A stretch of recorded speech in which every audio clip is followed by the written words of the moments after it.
that is service sector and business. So starting this video with the meaning of service sector. क्या होता है student service sector? It consists of series of interrelated activities concerning with taking goods from producer to final customer. क्या होता है service sector? Service sector में वो सारी activities included होती हैं जो किस चीज के लिए परफॉर्म की जाती है, गुड्स को प्रोड्यूसर से लेकर के कंज्यूमर तक पहुंचाने के बीच में जितनी भी एक्टिविटीज होती हैं वो सारी क्या कहलाती है? Service sector. It helps smooth flow of exchange of goods and services. Service sector की हेल्प की वजह से क्या होता है? एकदम स्मूथ रनिंग होती है हमारे बिजनेस की और स्मूथली ऑपरेट होता है. कैसे? By removing various hindrances. जितनी भी वेरियस हिंड्रेंसेस होती हैं, हिंड्रेंसेस मीन्स की प्रॉब्लम, वो सारे हिंड्रेंसेस को दूर करता है. कौन? Service sector. कैसी हिंड्रेंसेस, कैसी problem? Of place, time, risk, etc. The service facilities taken together constitute the service sector or tertiary sector. ये सारी फैसिलिटीज को इकट्ठा जब हम मर्ज करते हैं और इन सबको टुगेदर जब हम बोलते हैं तो उसको हम क्या बोलते हैं? Service sector. So what is service sector? वो सारी फैसिलिटीज, वो सारी एक्टिविटीज जब प्रोड्यूसर से लेकर के कंज्यूमर तक गुड्स पहुंचाने के बीच में होती है, वो सारी फैसिलिटीज क्या कहलाती है? सर्विस सेक्टर और tertiary sector. Students, these are the benefits of service sector. कौन कौन से बेनिफिट्स होते हैं सर्विस सेक्टर के? सबसे पहला, क्विक सर्विस. क्विक सर्विस कैसे मिलती है? हमें ट्रांसपोर्टेशन फैसिलिटी मिलती है सर्विस सेक्टर के थ्रू, तो क्विक सर्विस हम प्रोवाइड कर सकते हैं. Next is safety of goods. Safety of goods कैसे होगी? सर्विस सेक्टर के अंदर में क्या आता है? Where housing. वेयर हाउसिंग में अगर हम हमारे गुड्स को रखेंगे तो क्या होगा? उनकी सेफ्टी भी रहेगी for future need. So safety of goods. Next is creation of utility. Creation of utility भी कैसे होगा? हम उनके अच्छे तरीके से गुड्स की पैकिंग करेंगे, वेयर हाउसिंग में सेफ, वो वेयर हाउसेज में सेफ पड़े रहेंगे, तो उससे क्या होगा? उनकी यूटिलिटी भी क्रिएट होगी, मतलब वो इन फ्यूचर के लिए भी यूजफुल हो जाएंगे. Next, smooth running of business. अगर ये सारी प्रॉब्लम्स दूर हो जाएंगी, क्योंकि अभी हमने देखा था सर्विस सेक्टर का मीनिंग क्या था? रिमूविंग वेरियस हिंड्रेंसेस, है ना? बहुत सारी जो प्रॉब्लम्स है वो सारी दूर करता है. कौन? Service sector. तो हमारा बिजनेस स्मूथली ऑपरेट होगा, स्मूथली रन होगा. Next is advertisement. Advertisement facility भी हमको किनके थ्रू प्रोवाइड की जाती है? सर्विस सेक्टर के through. So these are the benefits of service sector. Now various services. कौन कौन सी सर्विसेज स्टूडेंट्स अब हम इस चैप्टर में रीड करने वाले हैं? So these 5. कौन कौन सी? The first one is finance service, second banking, third insurance, fourth communication and fifth warehousing. अभी हम इनको डिटेल स्टडी करते हैं. So the first service is financial service. क्या होती है financial service? The services which is related with solving financial needs and financial problems of an individual and organization. Financial services क्या होती है? वो सर्विसेज जो किसी भी इंडिविजुअल की, किसी पर्टिकुलर पर्सन की या किसी ऑर्गेनाइजेशन की. ऑर्गेनाइजेशन क्या होता है? Group of person. उनकी फाइनेंस से रिलेटेड किसी भी प्रॉब्लम्स को सॉल्व करती है services. They are termed as financial services. Thus, the services concerned with planning and managing the finance for business are called financial services. Financial services क्या होती है? जो फाइनेंस से रिलेटेड प्लानिंग करती है और फाइनेंस से रिलेटेड मैनेजमेंट करती है. They are known as financial services. किसी भी बिजनेस के लिए या किसी पर्टिकुलर इंडिविजुअल के लिए भी without finance he or she cannot work. तो हमें फाइनेंस यानी कि मनी की जरूरत तो होती है, इसीलिए वो सर्विसेज जो हमको प्रोवाइड की जाती है फाइनेंस से related, they are termed as financial services. तो characteristics of financial services are. सबसे फर्स्ट कैरेक्टरिस्टिक्स क्या है? Customer oriented service. मतलब फाइनेंशियल सर्विसेज स्पेशली और मेनली किसके लिए है? कस्टमर्स के लिए है. तो इनकी जो भी सर्विसेज प्रोवाइड की जाती है वो किसको अपने माइंड में रख के की जाती है? कस्टमर्स को. Next, creditability. ये लोग के यहाँ से क्या होता है? फाइनेंशियल सर्विसेज से हमें क्या मिलता है? जो मनी है या जो फाइनेंस है वो क्रेडिट में भी मिलता है. क्रेडिट इन द सेंस हमें वहां से लोन मिलता है. Next is perishability. पेरिशेबिलिटी कैसे है? पेरिशेबल का मतलब क्या होता है स्टूडेंट्स? जिसको हम प्रिजर्व करके नहीं रख सकते हैं. क्या हम मनी को एक जगह पे continuously for a long term of period रख सकते हैं? नहीं रख सकते। इनको फाइनेंशियल सर्विसेज जो होती हैं, जो भी इंस्टीट्यूशन फाइनेंशियल सर्विसेज हमें प्रोवाइड करते हैं, तो वो फाइनेंस को एक जगह पे पर्टिकुलर स्टोर करके नहीं रख सकते। जैसी डिमांड होगी उनको वैसा सप्लाई भी करना होता है। Next, dynamic in nature. Dynamic होता है, ये कभी भी सेम नहीं रहता है, टाइम टू टाइम चेंज होता रहता है according to need of customers. Next is different types of finance facility. कभी भी पर्टिकुलरली एक ही फाइनेंस फैसिलिटी नहीं मिलती है कि हमें शॉर्ट टर्म लोन मिल रहा है या लॉन्ग टर्म मिल रहा है, नहीं। वो जैसी नीड होती है उस टाइप से डिफरेंट टाइप्स के लोगों के लिए, कस्टमर्स के लिए डिफरेंट फाइनेंस फैसिलिटीज भी प्रोवाइड की जाती है। So these are the characteristics of financial services. Types of financial services, कौन कौन से टाइप्स होते हैं फाइनेंशियल सर्विसेज के? सबसे फर्स्ट टाइप क्या होता है? Merchant banking. मर्चेंट बैंकिंग क्या होती है, या जो लोग ये चीज को परफॉर्म करते हैं हम उन्हें क्या बोलते हैं? Merchant bankers. ये इनका मेन काम क्या रहता है स्टूडेंट? Capital to business. जो भी स्मॉल बिजनेसमैन होते हैं, अगर उनको कैपिटल की जरूरत होती है तो ये मर्चेंट बैंकर्स उनको कैपिटल प्रोवाइड करते हैं। तो ये सर्विस क्या कहलाती है? Merchant banking. Next is asset financing service. Asset financing service दो टाइप्स में डिवाइडेड है। कौन कौन सी? लीजिंग और हायर परचेज। लीजिंग का मतलब क्या कहलाता है? जब कोई भी जो प्रॉपर्टी या असेट का ओनर होता है वो अपनी असेट को यूज करने का राइट कुछ टाइम पीरियड के लिए किसी और को दे देता है फॉर अ स्पेसिफिक रेंट, तो वो क्या कहलाता है? लीजिंग। और लीज का मतलब भी यही होता है कि हाँ, हमने किसी को रेंट में कोई चीज दी है। Next is hire purchase. Hire purchase क्या कहलाता है? जब कोई भी प्रॉपर्टी या किसी भी असेट का ओनर वो प्रॉपर्टी किसी और को सेल कर देता है for a specific amount, it is known as hire purchase. तो ये दोनों चीजें, लीजिंग और हायर परचेज, किस चीज में आती है? असेट फाइनेंसिंग सर्विसेज में। Next is housing finance service. Housing finance service क्या होता है? जब किसी को भी अपने हाउस के लिए, अपने मकान के लिए लोन्स चाहिए होते हैं, तब वो जो सर्विस प्रोवाइड की जाती है वो क्या कहलाती है? Housing finance service. मतलब हमें कैपिटल या लोन लेते हैं हम किस चीज के लिए?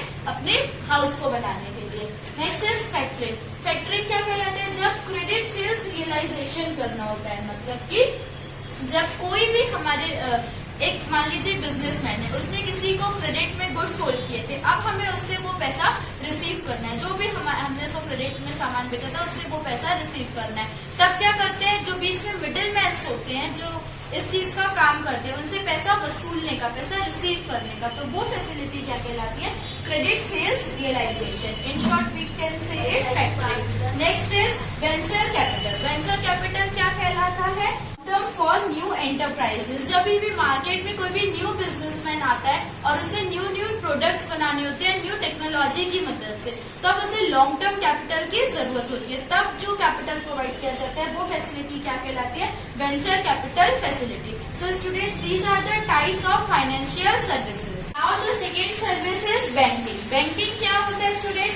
Bank is an institution where dealings of money are made. Bank क्या है? बैंक एक इंस्टीट्यूशन है जहाँ पे मनी से रिलेटेड डीलिंग्स की जाती है। Buying and selling of money and credit is the main function of a bank. Bank का मेन फंक्शन क्या होता है? बाइंग और सेलिंग ऑफ मनी, या तो फिर क्रेडिट पे। अगर या तो हम मनी में ले सकते हैं या हम क्रेडिट फैसिलिटीज भी प्रोवाइड कर सकते हैं, तो बैंकिंग का ये मेन फंक्शन होता है। अकॉर्डिंग टू वॉल्टर लिट, इन्होंने क्या बताया हमें?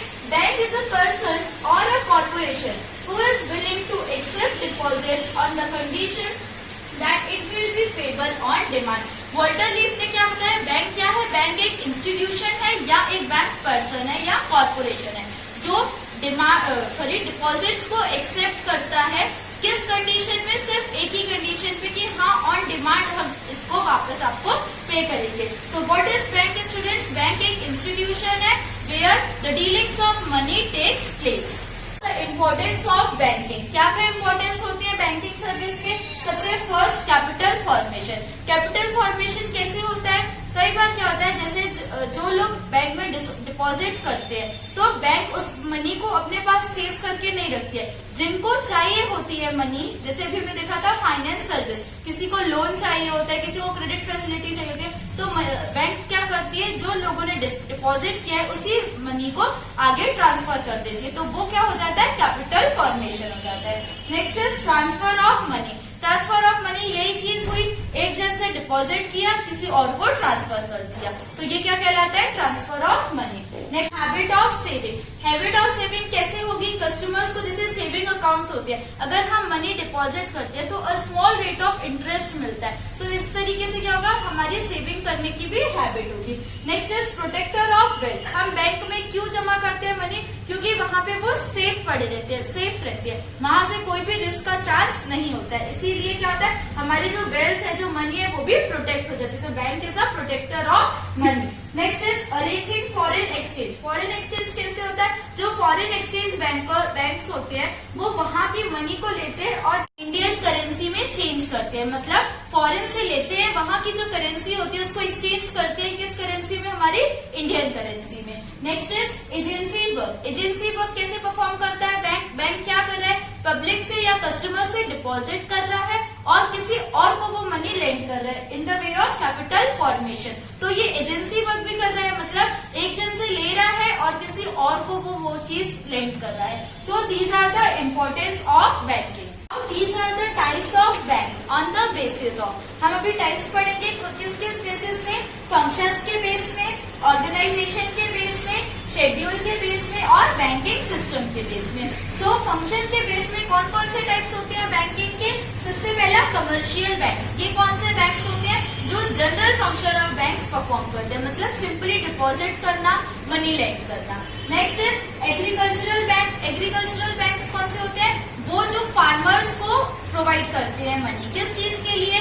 उनके सीड्स परचेसिंग के लिए या तो फिर उनके फार्मिंग के लिए, किसी भी चीज के लिए जो एग्रीकल्चर से रिलेटेड होती है उसके लिए जो फाइनेंस प्रोवाइड करते हैं वो किसका फंक्शन होता है? एग्रीकल्चरल बैंक का function. Next is industrial bank. Industrial banks का मेन फंक्शन क्या होता है? इंडस्ट्रीज का डेवलपमेंट करना और इंडस्ट्रीज को प्रमोट करना। Next foreign exchange bank. Foreign exchange bank का क्या फंक्शन होता है कि फॉरेन की जो करेंसी है उसको इंडियन करेंसी में ट्रांसफर करके यहाँ के लोगों को देना और इंडियन करेंसी को फॉरेन करेंसी में ट्रांसफर करके वहाँ के लोगों को देना। Next is central bank. Central bank क्या है?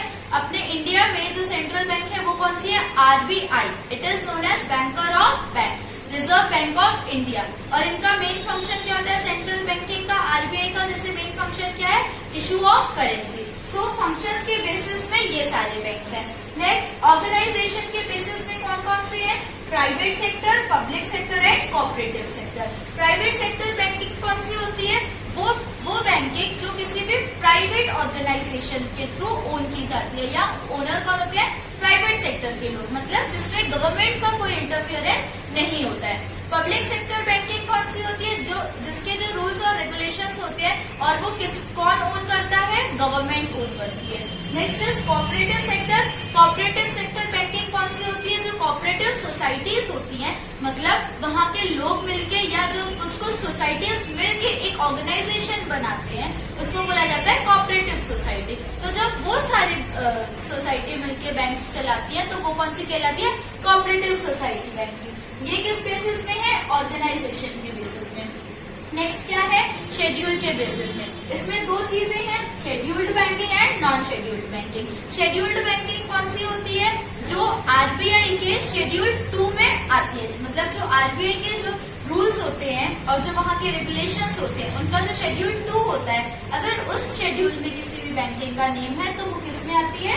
शेड्यूल्ड बैंकिंग में। और नॉन शेड्यूल्ड बैंकिंग में कौन से आते हैं? जिनका शेड्यूल 2 में नेम नहीं होता है। जैसे शेड्यूल्ड बैंकिंग कौन कौन सी है? Punjab national bank. और शेड्यूल 2 में किन बैंक्स का नेम होता है? जिनकी पेड अप कैपिटल कितनी होती है? ₹5 लाख। तो शेड्यूल बैंकिंग वो जो आरबीआई के शेड्यूल 2 में आते हैं जिनके नेम्स, और नॉन शेड्यूल्ड बैंकिंग वो जिसका नेम नहीं होता है शेड्यूल 2 में। ये किस बेसिस में? शेड्यूल के बेसिस में। नेक्स्ट बैंकिंग सिस्टम के बेसिस में दो टाइप्स हैं। First is branch and the next is unit. Branch banking कौन सी होती है? जिसकी ब्रांचेस कहाँ पे है? फ्रांस, जर्मनी में। तो वहां पे जो बैंक्स है वो किसके अंदर आती है? Branch banking. और यूनिट बैंकिंग के अंदर कौन सी आती है? जो United states of America, USA में जो बैंक्स होती हैं वो किस बैंक के अंदर आते हैं? Unit banking. सो ये दोनों टाइप्स किसमें है? बैंकिंग सिस्टम में। So students, this is the types of banks. Now these are the functions of commercial bank. Commercial banks के क्या क्या फंक्शंस होते हैं?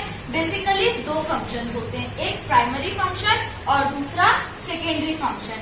अब प्राइमरी फंक्शंस में क्या क्या फंक्शंस होती है? सबसे पहला एक्सेप्टिंग डिपॉजिट, पब्लिक से जो भी वो डिपॉजिट करे उसको एक्सेप्ट करना। सेकेंड इज लैंडिंग मनी, मतलब जिसको भी मनी की जरूरत है उसको मनी लेंड करना एज अ लोन। ये दोनों कौन से फंक्शन है? Primary functions of commercial banking. अब सेकेंडरी फंक्शंस में 4 चीजें हैं: general function, agency function, trustee and ancillary function. अब जनरल फंक्शंस में क्या क्या आते हैं? सबसे पहला, इशू क्रेडिट इंस्ट्रूमेंट, मतलब कि क्रेडिट इंस्ट्रूमेंट को इशू करना। फॉर एग्जाम्पल, चेक हमें कौन प्रोवाइड करता है? बैंक्स प्रोवाइड करते हैं। और दूसरा क्या होता है? जैसे बिल्स ऑफ एक्सचेंज होते हैं, हुंडई होती है, प्रॉमिसरी नोट होते हैं, ये सारे कौन इशू करते हैं? बैंक्स। तो ये जनरल फंक्शन है। Next is foreign exchange. Foreign exchange करना, किसी बाहर की कंट्री की करेंसी को इंडियन करेंसी में चेंज करना, और इंडियन करेंसी को अगर हमें वहां पे करना है तो उस करेंसी में चेंज करना, it is known as foreign exchange. Next, safety of money,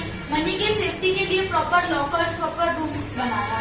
ये कौन से फंक्शंस है? General functions of banking. Agency functions कौन कौन से है? सबसे पहला, कलेक्टिंग पेमेंट। बैंक क्या करता है? कस्टमर के बिहाफ में किसी भी अदर पार्टी से कलेक्ट करता है पेमेंट को। Next is making payment. अगर किसी कस्टमर को पेमेंट करनी है किसी थर्ड पार्टी को, तो बैंक उनके बिहाफ में पेमेंट भी करता है। Next is selling and buying of securities. Securities क्या होती है स्टूडेंट्स? जैसे शेयर्स, डिबेंचर्स, बॉन्ड्स होती हैं, ये हम आगे वाले चैप्टर्स में स्टडी करेंगे। तो सिक्योरिटीज बेसिकली क्या होते हैं? शेयर्स, डिबेंचर्स और बॉन्ड्स। तो उनकी बाइंग और सेलिंग जो प्रोसेस होती है वो किस में आ जाती है? एजेंसी फंक्शन में। नेक्स्ट क्या है? Trustee function. ट्रस्टी जो होता है बेसिकली क्या होता है? ट्रस्टी एक हम बोल सकते हैं एक इंस्टीट्यूशन होता है, किस चीज के लिए? जिसका लीगली कंट्रोल होता है मनी में। हम जो भी कस्टमर्स होते हैं वो बैंक में मनी डिपॉजिट करते हैं, अब उस मनी में लीगली कंट्रोल किसका रहेगा? बैंक का रहेगा। तो ट्रस्टी फंक्शन जो है वो सेकेंडरी फंक्शन में आ जाता है। Next, ancillary function. Ancillary functions में क्या क्या हो जाते हैं? Providing information. जितनी भी मनी से रिलेटेड फैसिलिटीज बैंक प्रोवाइड कर रहा होता है कस्टमर्स को, उन सबकी इन्फॉर्मेशन भी प्रोवाइड करना। Next, guarantee of money. अगर किसी कस्टमर ने मनी डिपॉजिट किया बैंक में, तो बैंक क्या करता है? उसकी मनी की सेफ्टी की गारंटी देता है। Next, advising. तो एडवाइस करना, जैसे अगर कोई भी कस्टमर आते हैं बैंक्स में तो उनको एडवाइस करना कि कौन से बॉन्ड्स को या कौन से शेयर्स, कौन से टाइप की सिक्योरिटीज को परचेज करे या सेल करे। तो ये सारे कौन से फंक्शन है? Ancillary function. और ये किस में आते हैं? Secondary function. और ये जो भी हमने देखा, ये चीजें क्या है? Functions of commercial banks. Next topic is e banking. E banking क्या होता है students? Which is also known as electronic banking. ये क्या होता है? Electronic banking is that service which uses electronic media. Electronic banking क्या है? जिसमें इलेक्ट्रॉनिक मीडिया यूज होता है। Which connects user with PC and browser. जो भी कस्टमर होता है उसको किससे कनेक्ट करता है? पीसी, पर्सनल कंप्यूटर और ब्राउजर से। जो किससे कनेक्टेड होती है? To the website of the banks. Banks के वेबसाइट से कनेक्टेड होती है। And provide services of bank. जितनी भी बैंक्स की फैसिलिटीज होती है या जो बैंक की सर्विसेज होती है वो किस मीडियम के थ्रू हमें प्रोवाइड की जाती है? इलेक्ट्रॉनिक मीडिया के थ्रू। अब कौन कौन सी सर्विसेज होती है? Under E banking following services are provided. कौन कौन सी?